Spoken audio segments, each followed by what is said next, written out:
izina ry'Imana Data na Mwana na Roho Mutagatifu, amina. Gira amahoro ya Kristo umuvandimwe. Turacyakomeza kuganira nk'abagenzi bagana mu ijuru, kandi ejo twumvikanye yuko urugendo rwacu tutagomba kuruvuzamo induru, ahubwo tugomba kugenda dutuje twibaza niba aho tujya koko tuhasobanukiwe. Tugende rero dutuje kuko umwami dukurikiye nawe atuyoboye atuje. Ahora atubwira ati munyigireho kuko ntuza kandi nkoroshya. Ayo magambo rero akomeje kuyambwira kuyakwibutsa muvandimwe, ambwira ati wongere unyibukiriza abana ko bagomba gutuza kandi bakoroshya, banyigireho. Gutuza no koroshya rero Yezu yabimbwiye muri iki gitondo, arambwira ngo nongere mbikwibutse muvandimwe, ngo nkwibutse ko gutuza ari umuhamagaro aguhamagarira. N'ijwi ari ijwi rihaguhamagarira gutuza, hari ijwi riguhamagarira koroshya. Ntabwo ari ubushake bwawe, ahubwo nongere mvuge ngo ni itegeko rya Yezu. Nubwo atavuze ati mbategetse kujya mutuza mukoroshya, ariko iyo avuga ati munyigireho kuko ntuza kandi nkoroshya, ni ukuvuga ngo aba yaduhaye inzira, aba yadusabye. Kandi umukuru iyo asabye burya biba byabaye itegeko. Yongeye rero kubimbwira, ampa urugero rw'umuntu twaganiragaho, arambwira ati buriya uriya muntu yakoze neza, ariko biza kurangira nabi kubera ko yabuze ikintu cyitwa gutuza no koroshya. Uwo muntu rero yakoze ibintu byiza pe, ariko koko nk'uko Yezu yabimbwiraga byarangiye nabi, birangira ndetse anagawe ndetse cyane. Kubera iki? Kubura gutuza. Uwo muvandimwe rero wabuze gutuza byamugendekeye bite? Nubwo wenda ntakubwira ngo urugero nturunguru, ariko nagucira amarenga kugira ngo nawe utazagwa mu ikosa nk'iryo nawe yaguyemo. Umuvandimwe ngo yagiriye undi neza, amugira neza, mbese aramutabara pe. Ko n'umuvandimwe wantabazaga ambwira ati umuntu w'umuvandimwe wanjye amereye nabi. Amumereye nabi rero mu buhe buryo? Igihe kimwe umuvandimwe umwe yagize ibibazo bimukomereye cyane, atabaza mugenzi we aramubwira ati ngiye gupfa kandi bimeze nabi. Undi aramubwira ati rero niba bimeze nabi reka ngutabare. Undi aramubwira ati ariko naho wantabara ntacyo mfite ngewe nzakwishyura. Kuvuga ngo yari afite ideni rimugoye cyangwa se n'umuntu wamwishyuzaga, noneho wa wundi aravuga ati ngewe ngiye kuyafata kuri banki nyaguhe hanyuma wishyure uwo muntu. Ariko impamvu yari yabifashemo umwanzuro nuko yumvaga ko uwo muvandimwe yavunikaga cyane. Uwo muvandimwe uvunika rero abwira uwo muvandimwe ushaka kumutabara ati nubwo wantabara ntago ndi kubona hano uzakura ubwishyu ngo nkwishyure pe. Ati ngewe ndumva ntashaka kuba nka wa muntu wesikoroka ngo mbe nakubwira ngo ndayakura, ariko ndananiwe, uriya muntu afashe ku gakano, ndumva naniwe cyane. Undi rero aramubwira ati rero ngewe si wowe nyahaye Yezu uri muri wowe, nyahaye Yezu kuri wowe, rwose genda ukemura ikibazo. Yezu nyahaye azayansubiza cyangwa se azayampanya gusubiza. Nyirugutabarwa aramubwira ati urakoze ubwo utabaye Yezu, ariko nawe azayame kandi azanshoboze kukwitura, mbese azayansubiza. Igihe atarayansubiza ntuzayambaze rwose, ko ngewe mu bushobozi ubwo yarirebaga agasanga mu bushobozi afite nta hantu azayakura. Undi rero yamutabaye avuga ati Yezu wangiriye neza niwe nanjye nituye. Bibaho rero igihe cyarageze wa nyirugutabarwa agira ikibazo, na nyirugutabara bombi mbese bagira ibibazo. Muri bya bibazo rero nyirugutabara atanika nyirugutabarwa ati none rero ati birakomeye, ati nyishyura. Undi ati rero muvandimwe urabyibuka ko nakubwiye ko nta bwishyu mfite, umbwira ko uhaye Yezu rwose wakwigiriye neza, none rero mfasha twinginge Yezu ayampenyaguye. Undi ati reka ati Yezu se, ati mbese ibya Yezu bihinduka ibya Yezu, nuko mbese ngo biba bibi ku buryo uwo muvandimwe yaje kuntakira ambwira ati bimeze nabi. Ubwo rero twafashe igihe cyo gusenga, Yezu arabikemura. mu nzira ze zirenga igihumbi Yesu yarabikemuye. Ariko wa muvandimwe nyir'ugutabara, mbese Yesu niwe yambwiraga, arambwiraga ati rero uriya muvandimwe buriya yaragawe, atabara yatabaye Yesu, no kwishyuza agombaga kwishyuza Yesu. Nuvuga ngo wowe yatabaye niwe yagombaga no kwishyuza, kuko Yesu, twongere twibukiranye amagambo mpora nkubwira muvandimwe, ntabwo ari kenshi Yesu yigaragaza mu buryo bw'umumarayika, sina kenshi Yesu yigaragaza mu yandi mashusho ahambaye, ahubwo Yesu yigaragaza mu buzima bwacu busanzwe, yigaragariza mu bavandimwe.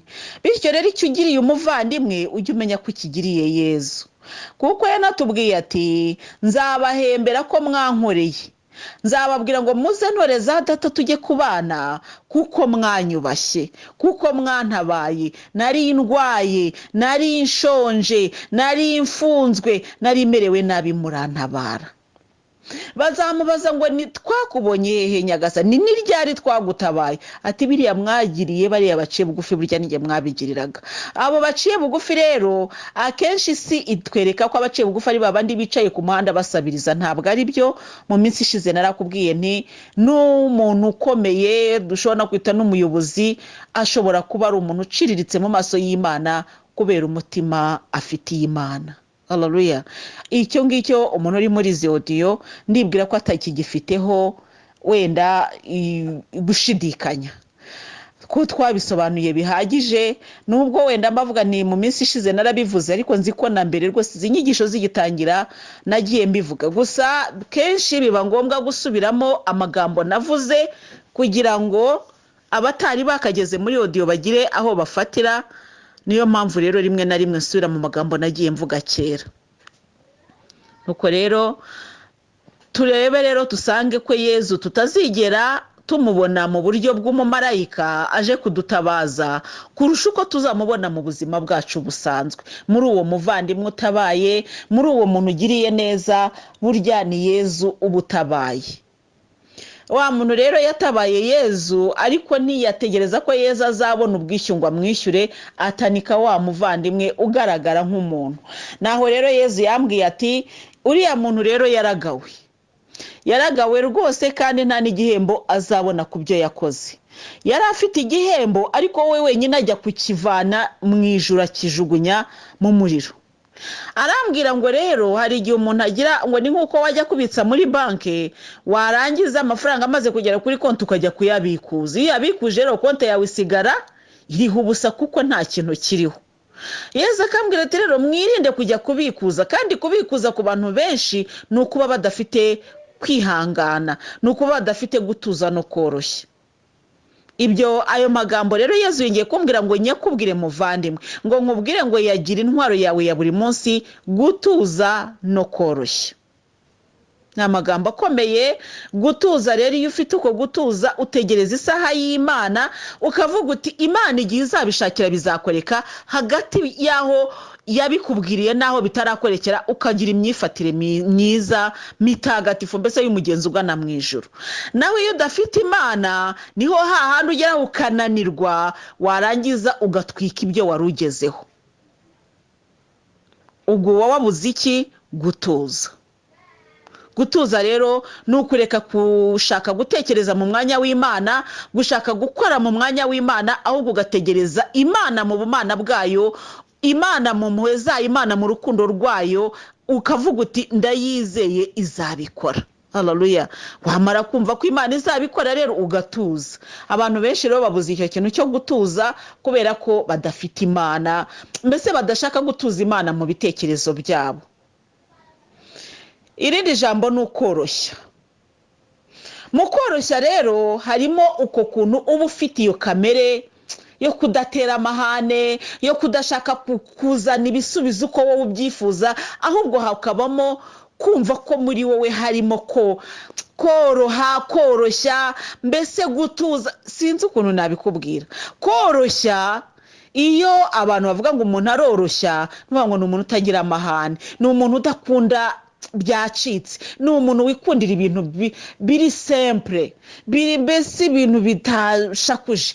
Rero twebwe dukunda kutoroshya, ibintu byacu bigaragare, bimenyekane.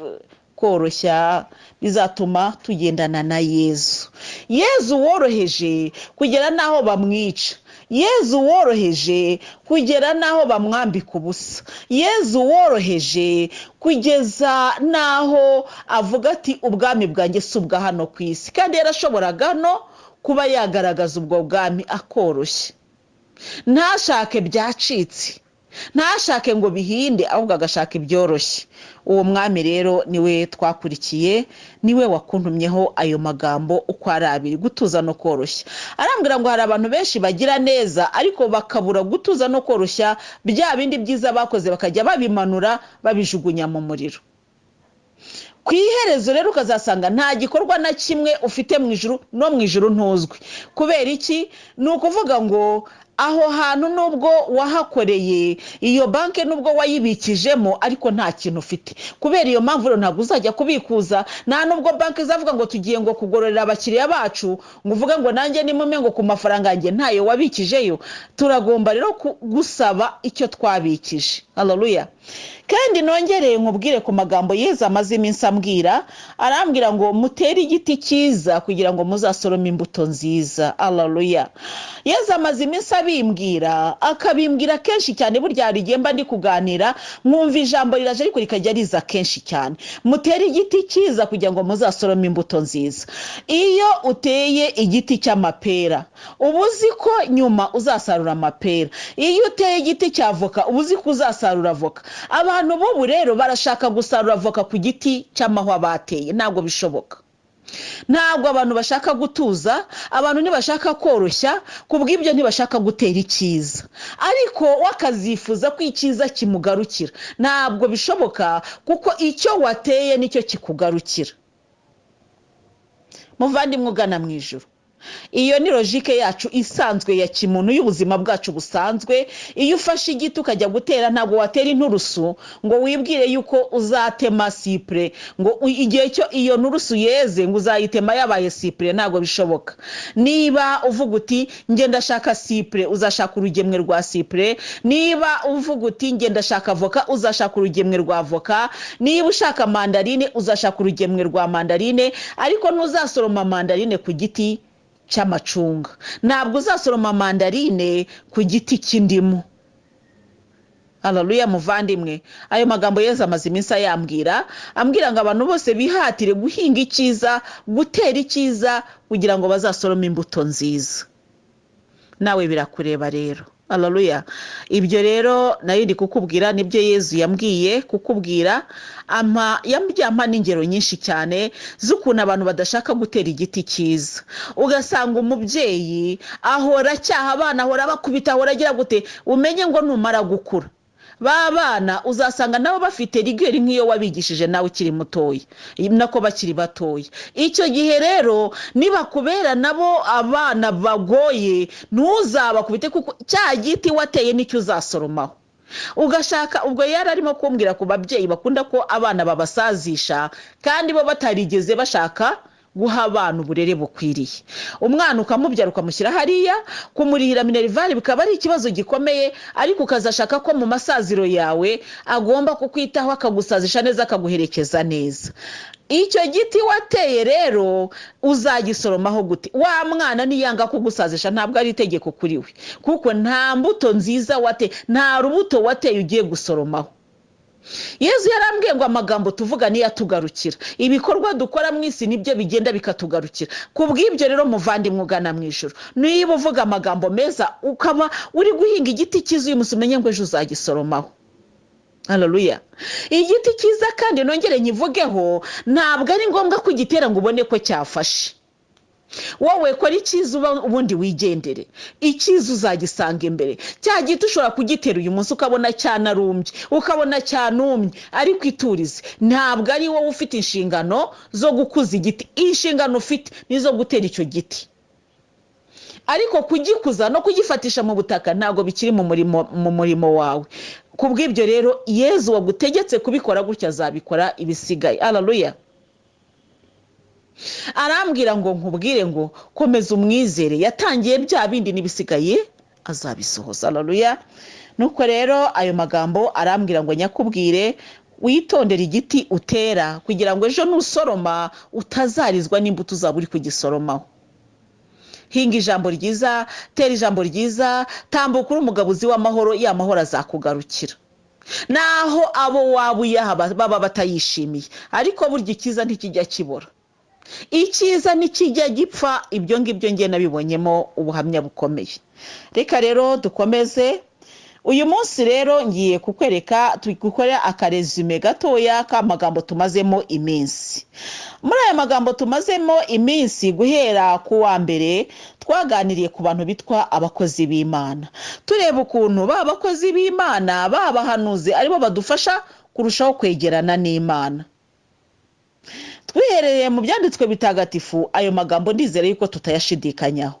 Aba bakozi b'Imana turabakeneye, aba bahanuzi turabakeneye.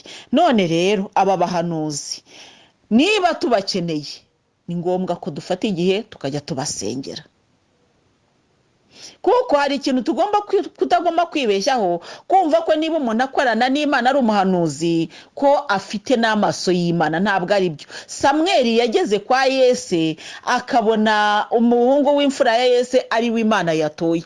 Nubwo Samweli yari umukozi ukomeye w'Imana, ariko yari yambaye amaso ya kimuntu. Haleluya. Imana rero ntiyatoye uwo Samweli yashimishije ijisho, kuko Imana itareba nk'abantu. Haleluya. Umuhanuzi rero, umukozi w'Imana turamukeneye, ariko kandi tumutize imbaraga z'amasengesho. Ikindi dukomeza tubasabire ntibakikuze. Abakozi b'Imana burya narabivuze cyane, mvuga kuri lift yeza ajya atanga. Abakozi b'Imana benshi bakunda kunyerera aho ngaho, bakiherera aho ngaho, bagahera mu kintu cyitwa icyubahiro n'ikuzo by'isi. Bakiyibagiza ko umwami dukurikiye yavuze ko ubwami bwe atari ubwa hano ku isi. Bo rero bagashaka icyubahiro cyo ku isi, ugasanga mbese abantu bahangayikishijwe no gusenga no guhanura kugira ngo babone indonke. Ibyo bintu narabivuze, ubwo turi gusa naho turezuma cyangwa se duhinahina amagambo tumazemo iminsi kugira ngo dukomeze. Si ukuvuga ngo kugira ngo turangize, ahubwo ni ukugira ngo dukomeze. Abakozi b'Imana rero tujye tubasabira ntibakikuze, nubwo kwikuza biba biboroheye. Nubwo Petero koko bamupfukamiye, haleluya, Koroneli yaraje amupfukama imbere, ariko ntabwo Petero yumvise ko gupfukama kwa Koroneli kugomba kumuheza aho ngaho, ahubwo yaramubwiye ati haguruka. Haleluya. Aho rero niho abakozi b'Imana bagomba kuba bari. Nubwo bambaye icyo cyubahiro, ariko ntabwo bagomba guheranwa n'icyubahiro abantu babaha ngo bumve ko bagomba gukandagira Imana bakorera. Haleluya. Kandi nongere mwibutse yuko titire waba ufite mu isi ntaho ihuriye n'umurimo w'Imana, ntaho ihuriye n'ingabire z'Imana, nicyo mvuga. Aba bakozi b'Imana rero tugomba gukomeza kubasabira ntibatwarwe n'irari cyangwa ubwibone. Benshi mu bakozi b'Imana iki kintu bakunda kukigira, ugasanga yatangiye akora neza umurimo w'Imana, agahanura bikaba ari byo, ariko igihe cyagenda abona inyungu ibivamo, ugasanga atangiye kugenda ahinduka. Wa muntu rero mu minsi ishize narabivuze, nahinduka nawe uzaba ubifitemo uruhare. Wabonye icyiza ntiwakibungabunga, ntacyo wakoze kugira ngo icyo cyiza kitavaho kimeneka. Wabonye ikirahure giteretse mu byatsi, kuko ijambo ry'Imana rivuga ngo ingabire y'Imana tuyitwaye mu tubindi tumeneka ubusa. Wabonye akabindi kameneka ubusa gateretse mu byatsi, ntiwakabangira urugata kugira ngo gakomere, ahubwo warakaretse, uravuga uti ne kabirinduka ni akazi kako. Ariko wiyibagiza ko amazi ari muri ka kabindi nawe ujye uyanywaho. Niyo mpamvu nkubwira nti tubasabire be gutwarwa n'irari n'ubwibone. Irari ni iki rero? Ni ukuba umuntu yifuza ikintu iki n'iki, ariko adashobora kukibona. Nkumva ndakirarikiye, nkumva ndacyifuza, nicyo biba bishatse kuvuga. Iyo ndarikiye ikintu ni ukuvuga mu yandi magambo mba shaka ko icyo kintu nkigeraho nkibona. Iri rari rero ry'iby'isi cyangwa ubu bwibone, akenshi shitani bitera abantu bitewe no kubasanga mu ntege nkeya z'ikibazo. Yezu mu minsi 40 yari amaze atarya atanywa, shitani yaje kumushukisha icyo kintu cy'irari ry'ubwibone. ubwibone, aramubwira ngo ibi byose nzabiguha bitegeke ngo nupfuka mukandamya. Kubona ibi by'isi byose rero nibyo Balamu byari byamubayeho, guhaguruka agiye kwa Baraka agiye kubona ibyo by'isi byose. Yezu yaratsinze, haleluya. Turi kumwe n'umwami watsinze, ariko turacyari abantu. Ahangaha iyo mageze rero ndavuga ni kuva tukiri abantu ni mudusabire cyangwa musabire abakozi b'Imana, haleluya. Iri rari rero abakozi b'Imana mugomba kuribafashamo, simvuga ngo wenda mubafashe mugira gute, ariko hari ikintu ngewe nabonye. Hari umuvandimwe mu minsi ishize washatse kubatizwa, we wenyine araza arambwira ati mama Louise niwe shaka kumbera marene. Ndamubwira nti ntabwo binyoroheye, n'umumama ukuze pe, ntabwo binyoroheye ko nabweze uko nacuze. Arambwira ati rero ni wowe marene wanjye, impamvu ndayigusobanurira, wanyereye imbuto. Koko mu gihe yabayeho yari atarafata umwanzuro w'idini yabatirizwamo, atarawufata rwose, ariko noneho twagiye duhura mu bikorwa by'ubuzima bwa buri munsi.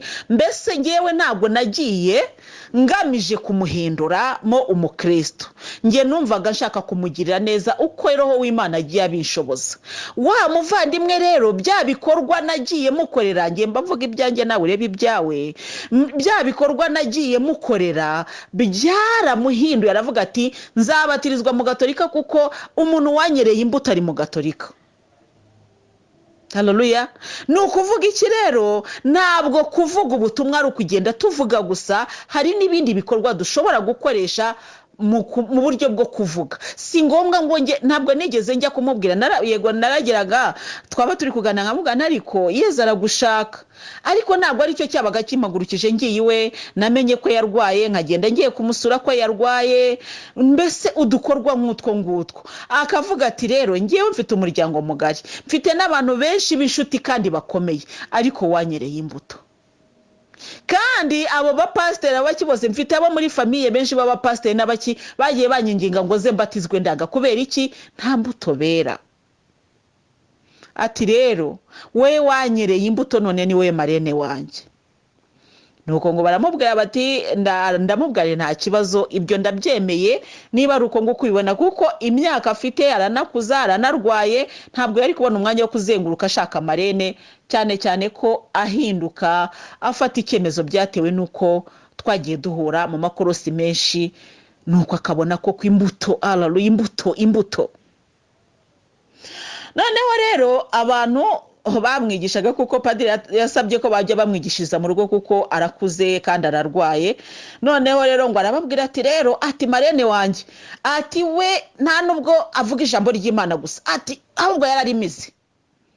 None abo bantu ngo bagira amatsiko yo kumva umuntu ameze ijambo ry'Imana. Ngo arababwira ati rero ati mwebwe, ati niyo muri kunyigisha, ati mbona ko musoma mu bitabo, ati ukabona ko muri gushakisha, ati we rero ataranakubwira akakubwira ntawe ari gusoma, ati ukabona Imana imurimo, ati ni umuntu muzima rwose. Nuko bashatse rero rwose bafite amatsiko yo kubona uwo muntu umeze gutyo. Niba ariko babibonye simbizi, ariko iki cyo nuko ndashaka kwibwirira ku mbuto. Aba bakozi b'Imana rero nitwe tugomba kubarindira iryo rari. Mu gute rero? Mu kuvuga ariko dukora. Haleluya. Ngiye nashaka kuvuga ku cyitwa igikorwa.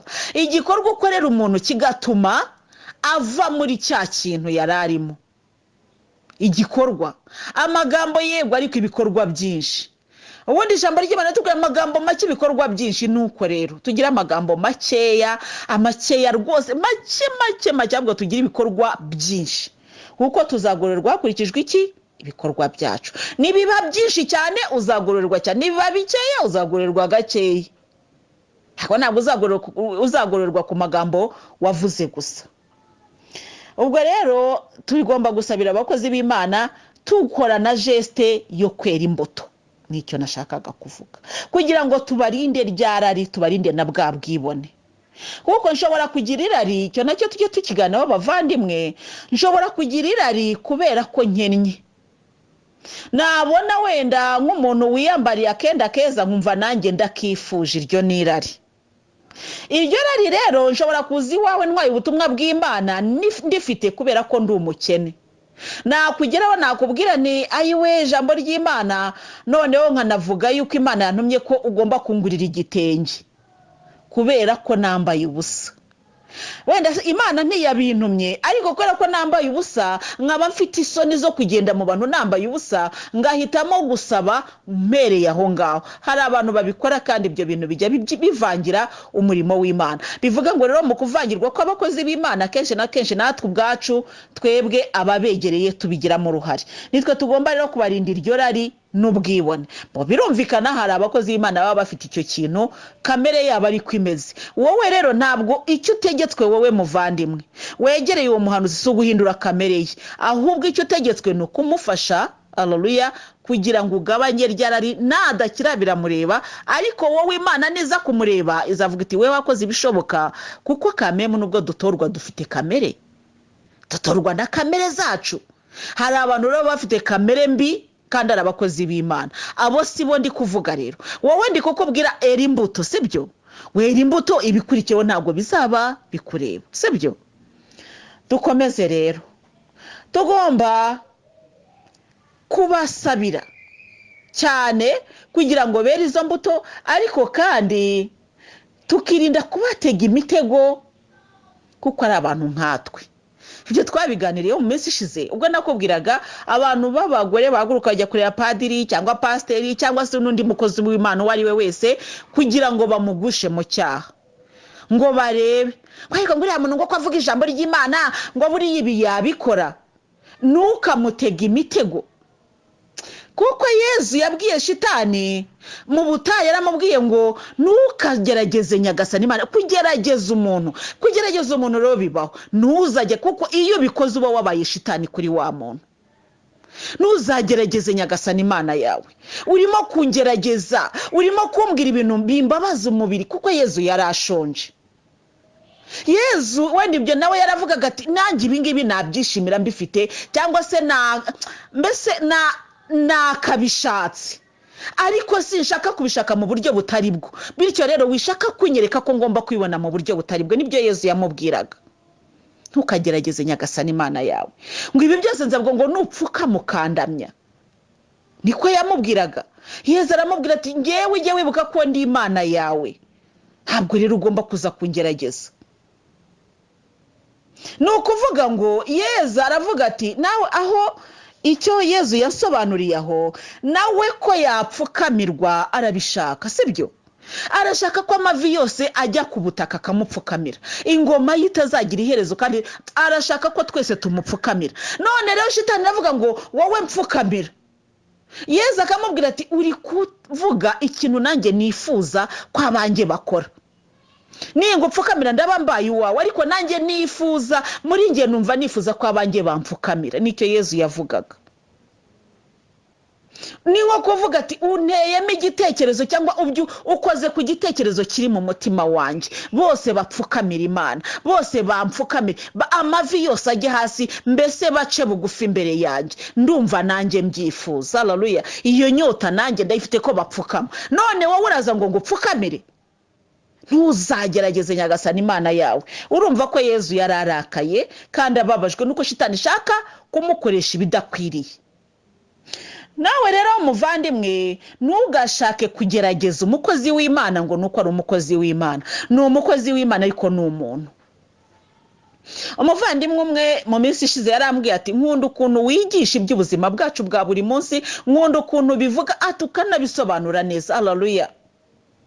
Turabisobanura nkabyumva, turabisobanura ati nkumva mbese bisobanutse uko bikwiye, ati ndetse ukaba wanagera hari ngo urimo kwiha, mbese ni nko kugira gute gusobanura ibirenze iby'abantu batasobanukirwa n'ibyo, kuko ndashaka ko buri wese abyumva, buri wese abyumve, mbese bive muri Bibiliya bijye mu buzima bwawe, kuko iki gitabo gishobora gushya.